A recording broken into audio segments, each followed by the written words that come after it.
All right, apparently it's a trend in California.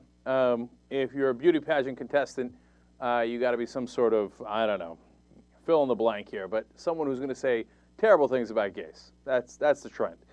Miss Beverly Hills, Lauren Ashley, has come out and said some disastrous things about homosexuals.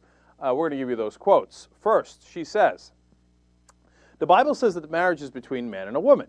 All right, that starts fairly innocuous. In Leviticus, it says, if man lies with mankind as he would lie with a woman, both of them have committed an abomination, and they shall surely be put to death, and their blood shall be upon them. The Bible is pretty black and white. I feel like God himself created mankind, and he loves everyone, and he has the best for everyone. If he says that having sex with someone of your same gender is going to bring death upon you, that's a pretty stern warning, and he knows more than we do about life. Wow, that's little Lauren's head. Trying to decipher what's in the Bible. Okay, so Carrie Prejean, you ain't got nothing on her, man. She gonna go over the top of you. She wants that attention. Soak it up. Okay, so she said, "Oh, media, over here, look at me, look at me." You think Carrie Prejean doesn't like people, gay people? I think they should be put to death. It's a freaking abomination. What are you gonna do? It's black and white. It's in the Bible. God said it. But then I love this part. Then she comes back later and says, I have a lot of friends that are gay, and I have a lot of friends who have different views, and we share our views together. There's no hate between me and anyone. I mean, I just want them to die, but outside of that, what's the hate? No hate. I mean, I have gay friends for as long as God doesn't strike them down and they're still alive. Come on. Now, here, Lauren, what I got to tell you is read the whole Bible. In fact, just, you know what? Just read the rest of Leviticus, okay? Because she quoted Leviticus. She says it's black and white. Well, then the rest of it is black and white. You shall not wear clothing of two different cloths. You know, I don't know, polyester and cotton, for example. Lauren, I'm sure you've never done that. In Beverly Hills, I know you one cloth at a time, okay? But if you have, the Bible's pretty black and white. You got to be put to death. I mean, it's an abomination. Have you ever gotten a Red Lobster?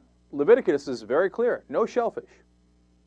Shrimp, crabs, lobster, you're a dead man, okay?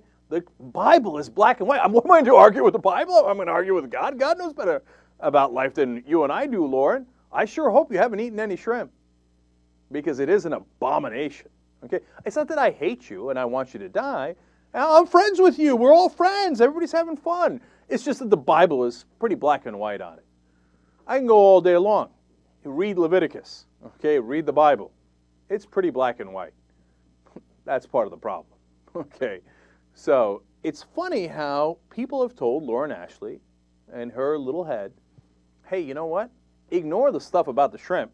Ignore the stuff about the clothes. Ignore the pigskin. Ignore all the other crazy things inside that same Leviticus. If you just read down 2 lines or read up 2 lines. I read the whole thing, I know. Okay? Ignore all that. But the part about gays, let's talk about how they should die. But what, me hate anyone? What are you talking about? No. I just randomly selected those passages. I could have been the shrimp. It just kind of, oh, look at that. God says, hey, gay people. Okay, now she's not done yet. Give me attention. She is basically challenging the media because, you know, Carrie Prejean turned out to have sex tapes, so that hurt her credibility a little bit. But Lauren is convinced that that's not going to happen to her. She's 23 years old, but she says she's a virgin. Oh, that's going to get disproved so quickly. I don't know. Maybe she is. Maybe, you know. Who knows, right? But here's what her quote is. I don't drink alcohol, and I don't smoke weed or cigarettes. Like how weed got into this. My definition of partying is a little different. I feel like my body is the temple of God. Take it easy with that. Man, she's full of herself. It's the temple of God, and it's my temple, so it's really good to treat it well. I also feel like sex was made for marriage. You really show your future husband or wife respect, and you build a lot of trust before you get married. You don't have sex with other people, so that should definitely build trust because you waited. Unless, of course, they didn't wait and they had sex with like 28 other people, and then you were like, yeah, oopsie doopsie, we didn't build trust with you. Hey, by the way, in that picture, she looks a little, you know, she's packing some heat downstairs. You know, I don't mean up front, I mean in the backside. There's a little junk in that trunk. Okay, all right, but I'm just being an ass. I don't think she's that hot. I mean, everybody's with me, right? I was trying to avoid that because, you know, we're supposed to be talking about the stuff that she's saying, but she's a beauty queen, right? Yeah. The first word of that was beauty of the queen. Yeah. Maybe you know what it is? Maybe she didn't win the beauty queen. Maybe she won drama queen. So she just got it mixed up and stuff.